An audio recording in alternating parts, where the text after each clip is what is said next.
de la terre boubouya. Mais chez nous ici, ça ne peut pas passer. Toi, chemin, tu viens te mettre au guichet de la banque à la fin du mois, qu'on te donne ton salaire.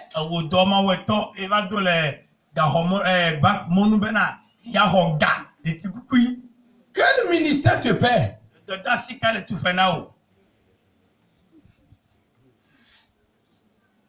Non, mais le ministère des chemins, c'est un ministère pauvre qui n'a pas de recette. Alors, le ministère des chemins ne peut pas payer.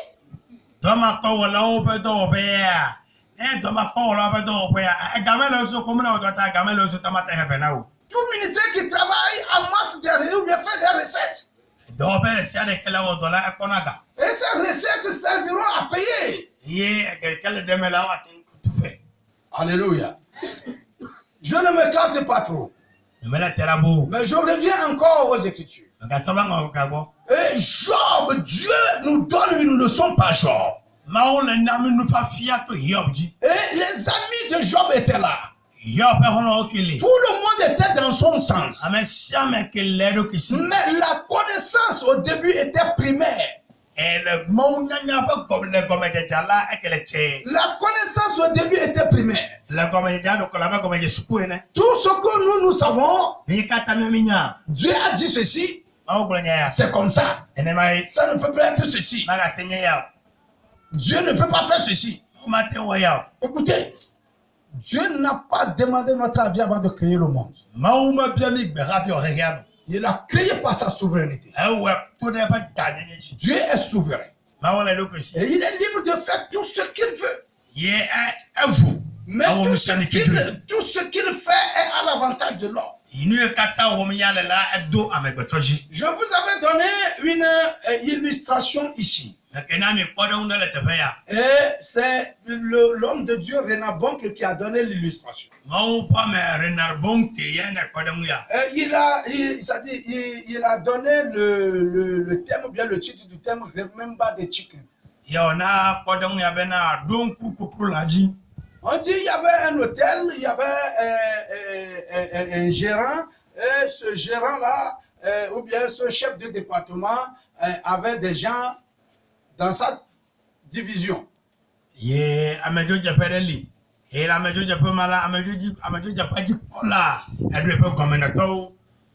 un grand hôtel. Et il y a un cuisinier qui a volé un poulet. Et son chef l'a surpris.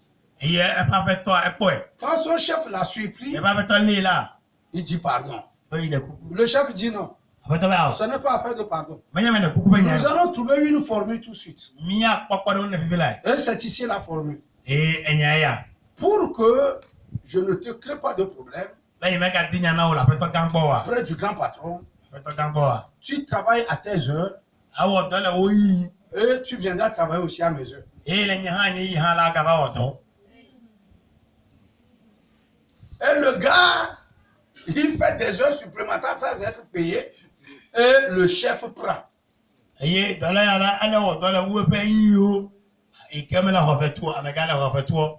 termine son tour, il prend le tour du chef. Et pendant ce temps, le chef lui dort peinant à la maison. Le gars est devenu plus qu'esclave. Et il dit non. Ça ne peut plus continuer comme ça. Un seul poulet ne va pas me créer de problème toute ma vie. Je vais voir le grand patron. Pour lui dire, c'est comme ça, j'ai volé un poulet. J'avais volé un poulet.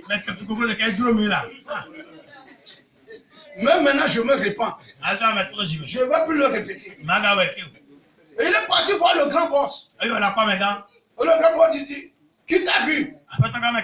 Il dit, personne. Et c'est toi-même qui es revenu vers moi. Ça veut dire que maintenant tu t'es repenti. Ne répète plus. Hein. Tu es pardonné. Va. L'autre patron, l'autre chef ne savait pas que l'affaire est partie au-delà de son autorité.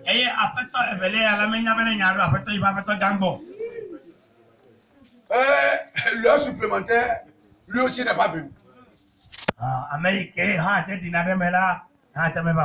Donc les heures supplémentaires, on voit le poste vacant. Et aïe qui a Américain au dollar, mais pas fait noir. Au Pabena, Américain, mais les caotos. C'est là, l'affaire est allée au niveau du grand patron. Mais il y a eu un mégambo. Et on l'appelle maintenant pour qu'il vienne s'expliquer. Oui, oui, il y avait never des looks comme. Et il dit qu'il a celui-là qui devait venir prendre sa place. Mais je vous dis que après l'affaire a été compliquée. Il ne peut pas dire que je me suis fait complice de lui. Alors donc c'est comme ça, il fait complice avec tous les agents. Mais comme de l'amusement, il a perdu son poste. C'est là bon que nous dit. Il faut qu'on se confesse plutôt que de chercher des moyens pour voir. Voilà, et ben allez, et nous failles, ben mia peu nouveau mais, ou bena, miato ayemo no dia kono ko cho mia peu nouveau ko to mia peu gunta dao, ko to mia peu tita dao, ka bo mia plone di mia de gogoligo. Tant que nous chercherons à le cacher, nous demeurerons esclaves du péché. Il me ke mia ko anele la, mia ko tanye kluvina yama. Les Écritures déclarent celui qui pratique le péché est esclave du péché et est fils du diable. Bible avena Amérique non na nouveau pas bela, enye klovi na nouveau, enye Satan a peu vite. Alléluia. Amen. Alléluia. Amen. Je reviens encore.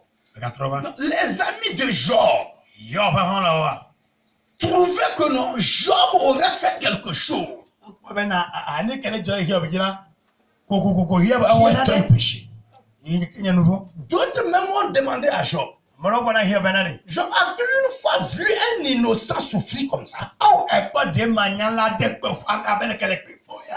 Job dit non. Un juste peut vivre ce que toi tu vis. Job dit non. Et alors pourquoi ne reconnais-tu pas que tu as péché? Mais dans tout ceci, Job dit, je ne reconnais en moi aucun péché devant Dieu.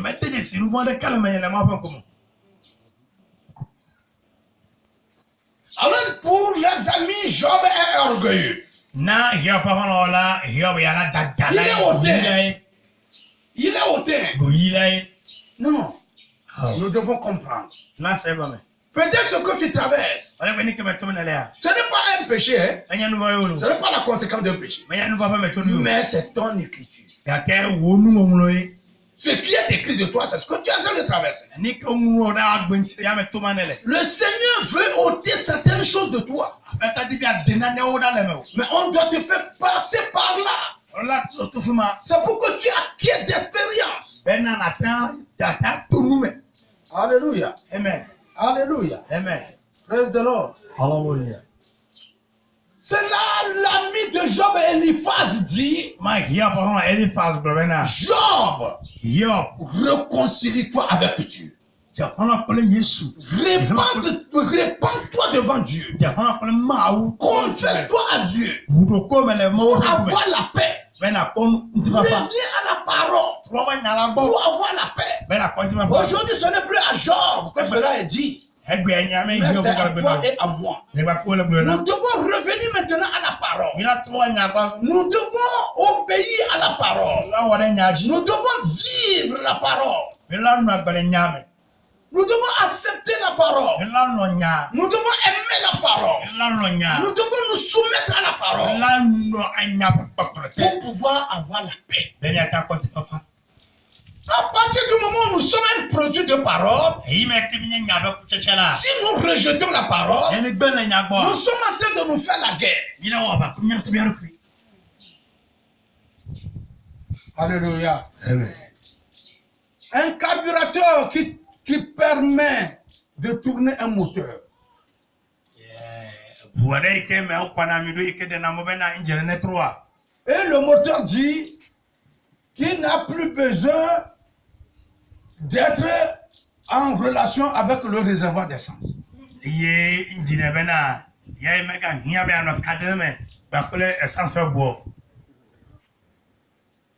Que l'essence ne vienne plus. Mais lui va toujours tourner. Est-ce que c'est possible? Sans carburant, le moteur peut tourner? Hein? D'accord. Sans pain, on peut avoir la vie?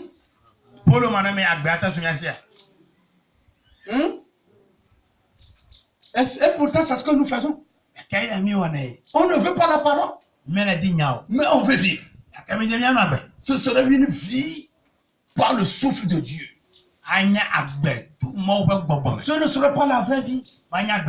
Aujourd'hui, beaucoup disent quand Dieu élève les gens, c'est ces mêmes personnes qui commencent par critiquer Dieu. C'est trop avec la parole de Dieu, parole de Dieu. Et moi, parole de Dieu ne vient pas dans ma maison ici. Mais on est en train de déjà dire ça.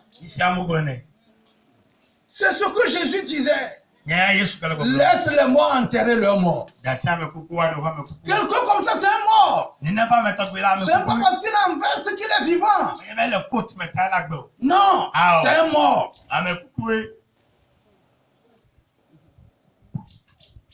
Et nous, chrétiens, si nous ne sommes pas dans la parole, où sera notre force? Quand il n'y a pas la parole, ça veut dire qu'il n'y a pas la communion. La domination, c'est dans la communion. La domination que le Seigneur a promise, c'est dans la communion avec Dieu.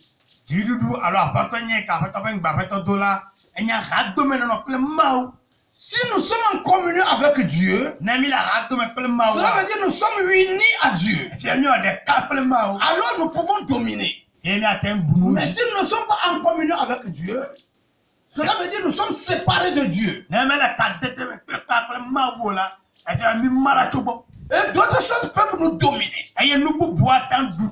Alors je voudrais que tout le monde se pose cette question. Suis-je en communion avec lui?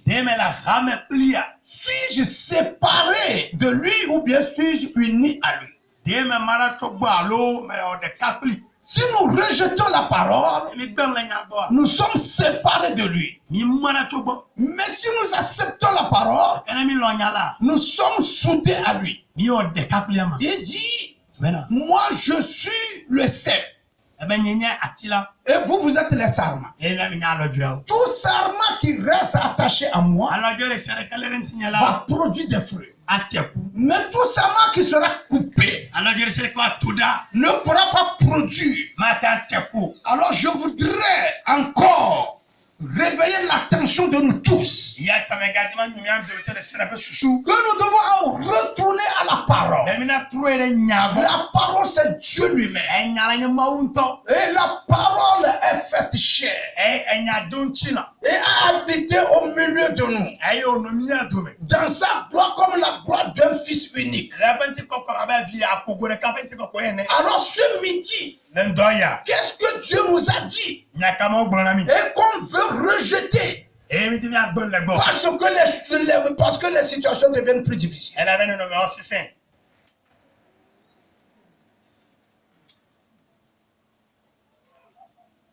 En Dieu, il n'y a pas de raccourci.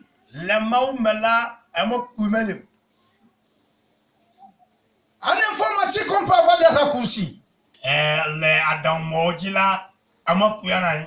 Dans d'autres domaines, on peut avoir des raccourcis. Mais en Dieu, il n'y a pas